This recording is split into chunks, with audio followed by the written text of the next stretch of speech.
sur la base des recherches, et je peux également le confirmer, le Fonds monétaire international s'est déjà mis d'accord sur un prix avant que toute cette immigration ne commence à se produire.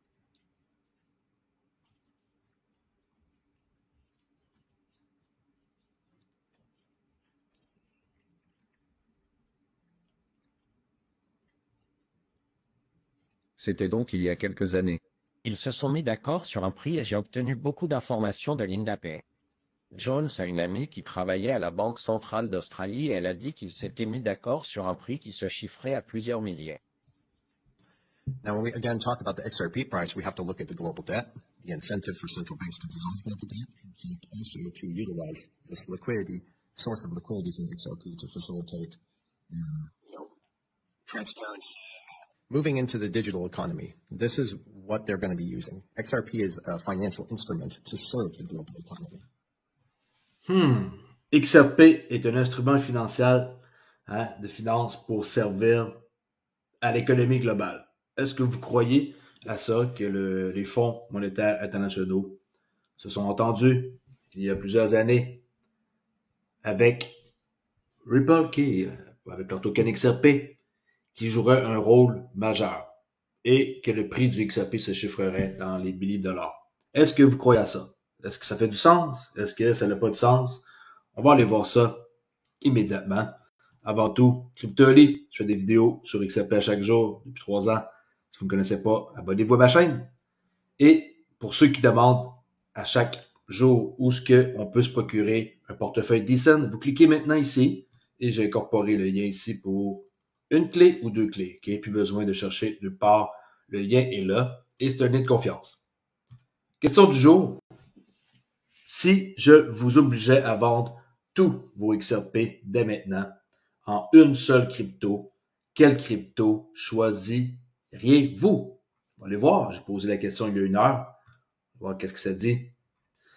HBAR, CKB, Algorand, Bit Network, ICP, Shido, SNX, CKB. CKB qui revient quand même assez souvent, qui est très aimé par plusieurs personnes.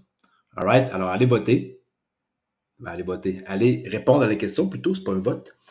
Et on va voir demain qu'est-ce que ça dit. HBAR aussi, comme assez populaire. Hein? Bon, avant de passer au Fonds monétaire internationaux, il y a un document. Il y a du développement par rapport à la SEC et Ripple. Vous savez, ils avaient fait une demande et leur demande était approuvée. Alors la SEC a gagné sa requête pour contraindre Ripple pour produire des états financiers de 2022 et 2023. Ces contrats post-plainte régissant les ventes institutionnelles de XRP, excusez-moi, et répondent aux questions concernant le montant du produit des ventes institutionnelles. Le document, il est là. Je peux le mettre dans la description si vous voulez aller lire ça. OK. Alors, ils vont devoir produire. Qu'est-ce qu'ils demandent? Les états financiers 2022, 2023 et pour les ventes. À suivre, la SEC, ils n'abandonnent pas, hein, ils tiennent à retarder le plus possible, c'est ce que je peux voir. Et avant de parler du FMI, Solana, qui a connu une panne de réseau, et il y a eu pendant un bon bout, à peu près 1 heure, aucun bloc qui s'est produit sur leur blockchain. C'est pas la première fois que ça arrive. Et moi, honnêtement, et je vous le dis, puis je l'ai déjà dit, j'ai jamais trusté Solana. Quand ils ont fait une première faille, j'ai fait « Oups, ok, ouais, ça se peut, mais c'est jamais arrivé sur XRP que le XRPL tombe en panne. Jamais. Et ça n'arrivera pas. Solana, ça fait 2 fois. Et qui part sur une panne de courant. Désolé, mais je crois pas une seconde, une panne de courant. Non. Même si c'est une panne de courant, ils sont protégés pour avoir un système qui fonctionne tout le temps là. Alright. Prix du XRP, 50 centimes. Pile poil, pratiquement. Rien de spécial à dire. Le prix est bas. Si vous êtes intéressé à acheter, c'est un bon prix, ça c'est sûr, 2 pour 1. Je pense pas personne. Et à vous de faire vos recherches. Les miennes sont faites depuis 3 ans. Bon, l'IMF, ils ont fait ici un petit texte, un document de travail et un PDF sur un modèle conceptuel pour les plateformes d'actifs numériques. Je vous le dis, vous voulez savoir l'avenir de la finance, allez sur le site des fonds monétaires internationaux et c'est là que vous allez pouvoir avoir le plus d'infos. Regardez, document de travail en texte intégral. Vous pouvez descendre plus loin que 86, là, je vous le dis. Quelqu'un qui veut fouiller, il va fouiller longtemps et il va trouver une tonne d'infos. Alors, pourquoi que ça m'intéresse, ce document-là? Je vais vous le dire. Parce que c'est un document qui sert au fondement technologique pour la finance numérique. C'est exactement vers quoi qu'on s'en va. Alors, vous pensez que eux, c'est une blague? Qui font des documents pour le fun? Victor, Budo, Hervé, Tourpé, vous allez voir c'est qui. Tantôt, j'ai trouvé des infos sur lui, sur X. Il y a des liens avec Ripple. Alors, 2 février 2024. Ce document de travail inaugure la série Fondements technologiques pour la finance. Je vais juste vous lire ça, après ça, on va voir le document. En se concentrant sur les aspects techniques des actifs numériques financiers.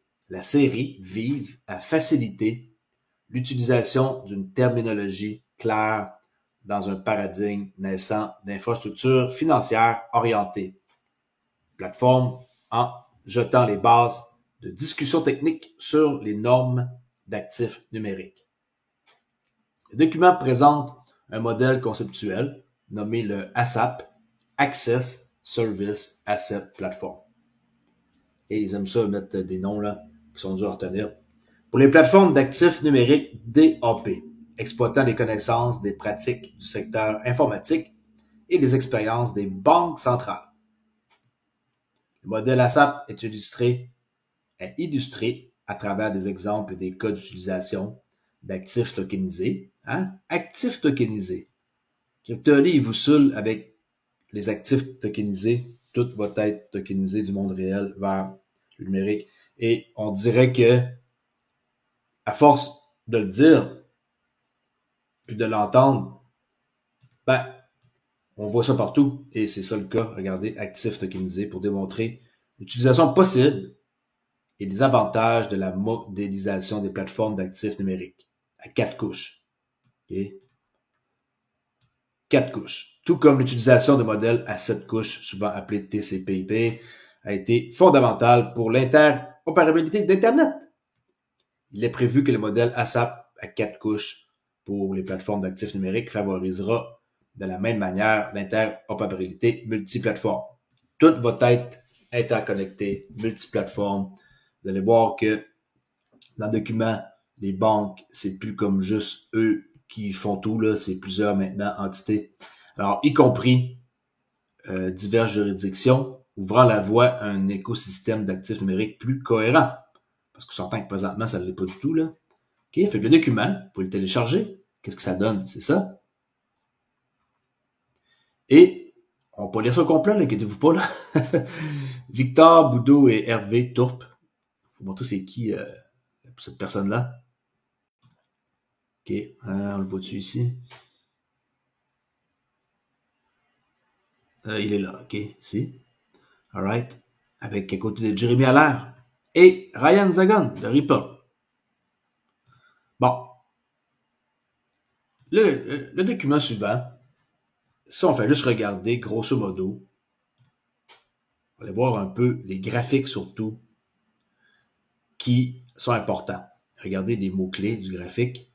Digital asset, plateforme, tokenisation des assets, interopérabilité, plateforme, CBDC, open banking, chose que on n'avait pas avant. Maintenant, ça va être ouvert. Comme par exemple la DeFi, c'est open banking. N'importe qui peut interagir.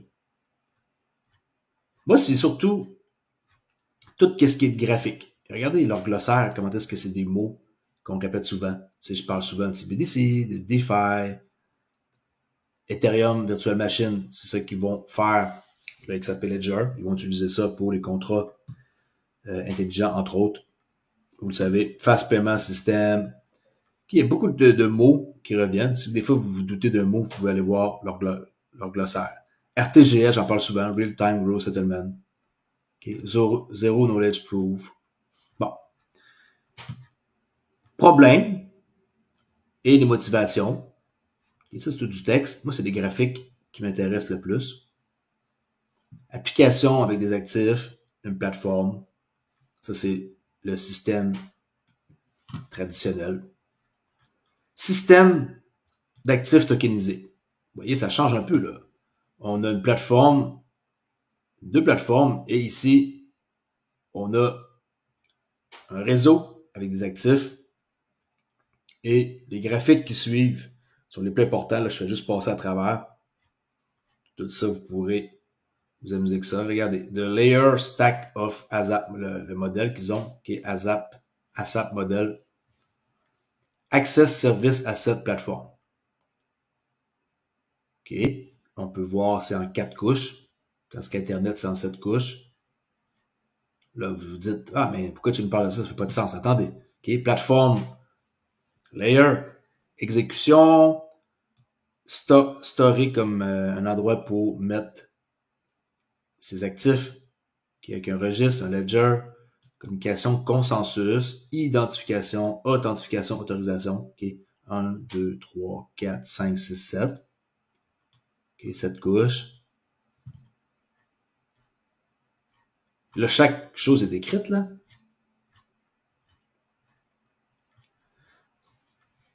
On peut voir ici un exemple d'actifs avec les représentations, les transferts, les CBDC, stablecoin, tokenized deposit, les bons, l'équité, les dérivés, les NFT. Vous pensez que tout ça, là, c'est juste pour le fun? Il vous montre carrément sur quoi ils travaillent et à quoi ça va ressembler le futur du système ASAP. CBDC, stablecoin. Vous pensez que les CBDC, c'est une farce? Il n'y en aura pas. Les bons vont être là-dedans, les equity, qui est les dérivés, qui est un marché énorme. NFT vont faire aussi partie. On peut voir ici 3 layers avec toute sa complexité. Qui est, alors, schéma, le protocole, primitif. Et là, on voit par exemple les swaps, les prêts, les transferts, les collatéralisations, les automate market maker avec le forex, les dérivés. Après ça, on a la plateforme pour transférer les actifs, pour les swapper, pour les collatéraliser, qui c'est pas un collatéral pour faire, exemple, les prêts. Et là, on vient ici avoir l'identité et wrappé comme un actif, tu sais, le support. Fait que c'est comme 3 service layer, okay, les schémas, protocoles, primitifs. Et là-dedans, on inclut les plateformes, les cross-plateformes, les supports. Moi, c'est des graphiques qui m'intéressent parce que ça, il me fait comprendre. Un autre exemple qu'on peut voir ici, les portefeuilles avec les applications mobiles, avec un portal web, un agrégateur et un API, un gateway. Tout ça, c'est ça, le futur. OK? Ça ici, un modèle de plateforme avec les services et les API qui font le travail.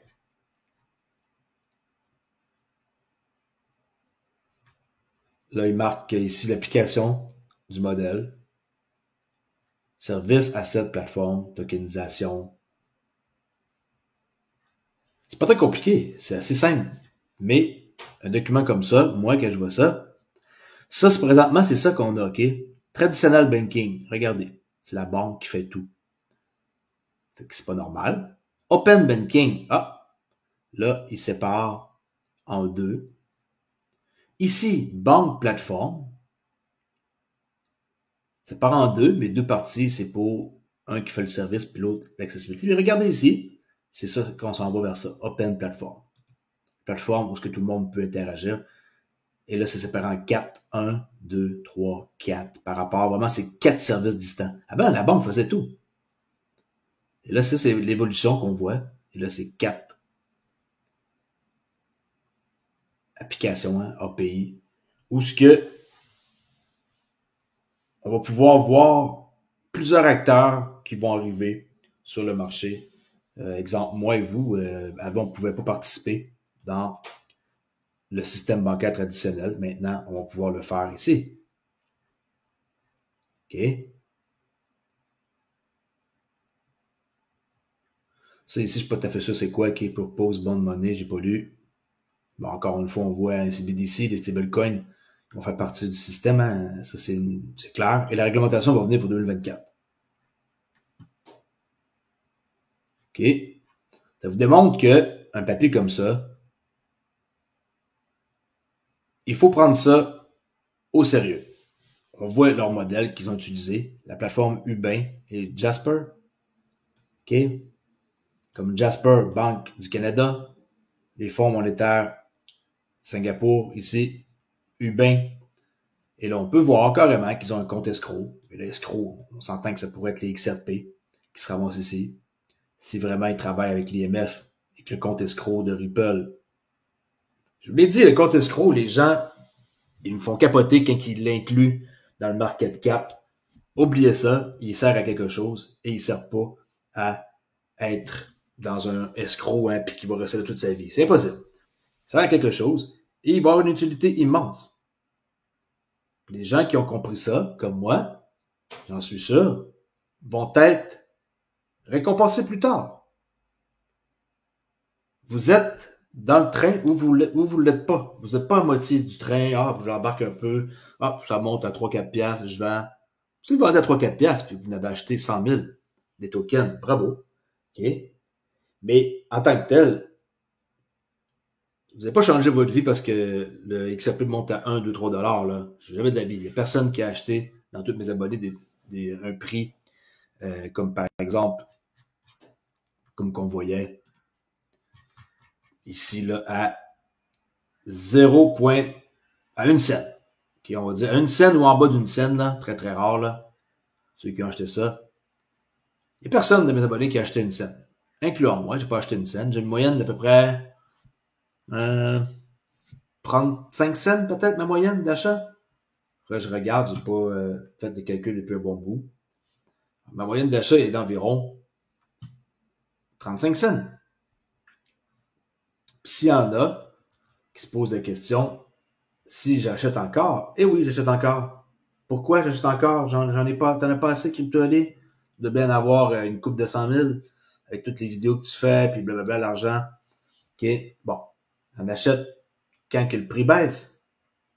Habituellement, on ne devrait pas faire ça, mais dans ma stratégie d'investissement que moi je fais du DCA. J'achète que ça baisse pour avoir un average cost qui va s'équilibrer et qui va être, comme je disais, à peu près dans les 35 cents.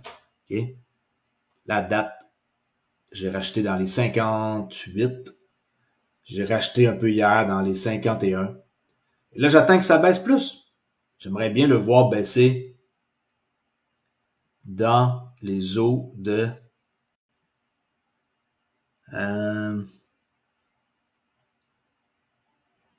47 cents.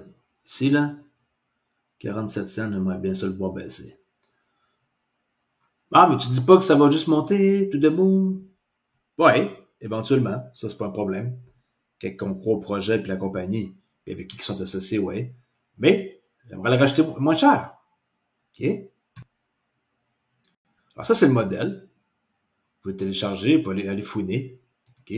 Ça se peut que vous n'avez rien compris. C'est pas un problème.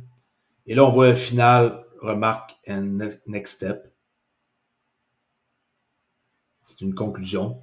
Juste ça ici, ça vous aider à comprendre que l'ASAP, c'est maintenant un nouveau modèle. Avant, c'était qu'est-ce que le TCP était. Et la finance va changer à jamais avec de nouvelles façons de faire. On peut voir très bien que ça va être une plateforme où ça va être ouverte, open platform. Avant, c'était carrément banque traditionnelle qui s'occupe de tout.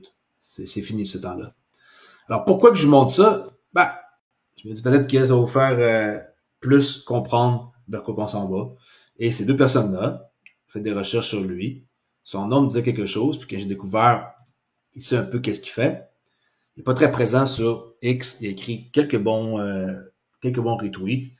Mais on peut voir des tweets qui datent de longtemps, 2018, ma parole avril, qui dit « Je suis ravi de modérer. J'ai dit un panel avec Jeremy Allaire, Circle, Ryan Zagon de Ripple. Au-delà du battage médiatique, comment la blockchain facilite en réalité l'inclusion financière et les paiements transfrontaliers. » Une réunion qui a eu lieu entre Circle et Ripple en 2018. 19, 20, 21, 22, 23, ça fait 6 ans. Pourquoi tu lui parles de ça? Ben ouais, regardez. Pour les sociétés blockchain établies, Circle et Ripple, il n'y a aucun doute, les actifs crypto deviendront bientôt répandus dans tous les systèmes financiers. 22 avril 2018. Comme le dit Ryan Zagon, lui, de Ripple en 2018, nous nous éloignons de la vision blockchain. Bonne crypto, mauvaise pour nous tourner vers des applications réelles. OK? Comme avec Circle, Jeremy Allaire, stablecoin USDC. Il y a quelqu'un demandé, êtes-vous en partenariat? Bien sûr qu'ils ne vont pas répondre. Bien sûr qu'ils sont en partenariat, l'IMF, avec Ripple et Circle. Et là, on voit ici les participants pour l'an passé, au mois de mars, dans le BIS Innovation Sommet. Là, il y en a pas mal. On peut y aller par ordre de pays, vous pouvez voir. Comme par exemple Canada qui était là, Banque du Canada. Okay. Là, on peut voir par ordre de pays. Et à la fin, après les pays, on peut voir les compagnies, les entités qui sont là. Okay. Et dans les entités, on va voir, on est encore dans les pays, excusez-moi, Émirats arabes, United Kingdom. OK, à partir d'ici, là, on voit les participants. Fireblock. OK, je prends ceux qui nous tapent à l'œil. Accenture. Partenariat avec Ripple. Amazon Web Services. Aussi avec Ripple. Circle. CLS Banque Internationale. Si vous ne savez pas c'est quoi, il faut absolument que vous alliez voir ça. OK. J'utilise justement ça dans mon trading pour savoir à quelle heure que il y a le plus de systèmes qui sont en opération simultanément. Je vais vous donner ici un clou pour ceux qui sont en trading. C'est un document que je ne peux pas montrer, malheureusement, qui m'a été dit par une personne très chère. Mais je vais vous donner quelque chose ici que vous pourrez peut-être utiliser si cela vous tente. Où est-ce qu'il y a le plus de systèmes en opération? OK. Écoutez bien, je vais parler en heure de l'Est, qui est l'heure de New York, là. C'est entre 3 heures du matin, 2h30 à 3h30. On va faire une heure comme ça, là, qui est entre 2h30 à 3h30, heure de l'Est, New York, le matin, il y a énormément de systèmes qui sont en train de faire des transactions. Le chiffre exact, je suis pas tout à fait sûr, mais si j'estime, parce que je vois les chiffres ici, 32, 40, ça serait quasiment 50. Okay, je pense que c'est 48 là, pour être franc. Là. Alors, on va dire à 50. Il y a 50 systèmes qui sont en train de travailler, des algos, entre 2h30 et 3h30 du matin. Alors, quelqu'un qui veut faire des transactions boursières, peu importe dans quoi, le meilleur temps dans 24 heures est 2h30 à 3h30. Okay, j'ai rien dit, j'ai tout dit. J'espère qu'il y en a qui sont assez malins pour comprendre. Vous pensez que New York, c'est les meilleures heures pour opérer, vous vous trompez. Les meilleures heures pour opérer, c'est dans les heures de Londres. Okay? Et c'est un document qui m'a été partagé. Puis je suis bien content. Cette personne-là reste un contact que je connais plus ou moins. J'ai eu un peu d'interaction avec quelques fois sur X. Mais c'est une personne qui trade et qui veut rester pas connu. Pas parce qu'on est trader qu'on veut être connu et qu'on veut être influenceur et qu'on veut vendre des cours et qu'on veut faire des choses comme ça. Hein. Il y a des gens qui restent dans l'ombre et c'est correct comme ça. Okay, le CME Group, Digital Dollar Project, okay, Mastercard, l'IMF, ben, comme j'ai dit, le gars Victor Boudreau, c'est un autre qui a fait l'écrit de qu'est-ce qu'on voit ici, là. Okay, ça ici, il a participé pour faire ça. Victor Boudreau. J'ai fait moins de recherches sur lui. Ensuite, on a cette personne-là, Tommaso Mancini, qui est souvent dans les documents, chef de division de la Banque centrale. Et là, ben, PayPal, Ripple, Joe Volono, que je connais plus ou moins, un directeur de business développement. On a Jim Wallis, qui est très connu. Lui, on en parle souvent. Stellar, okay? Je vous dis que Stellar sont à côté de Ripple. C'est pas des jokes. Ils sont tout le temps ensemble. Même Uniswap était là. OK?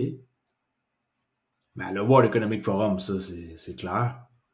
Qu'on les aime ou pas, c'est comme ça que ça marche. OK?